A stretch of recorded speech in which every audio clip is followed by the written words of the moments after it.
Today, we're going to show you how to change out the ignition in a 68 Chevrolet C20. I call this the hammer. What we're going to do is we're going to place that screw right inside there and we're going to twist it around a few times. Round and round. Where she goes, nobody knows. We're going to get it in there good and deep. Spinning round, round, round. Round, round. Like nobody knows what we're gonna do, or what we're gonna do. Spinning round and round and round. Gonna spin you right round, baby, right round like a... Alright, you ready?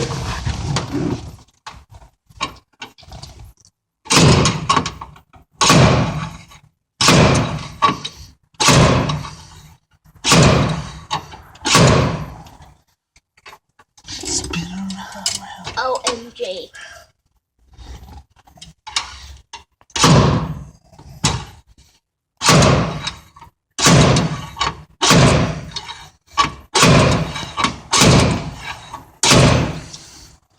It's not working, turn it off.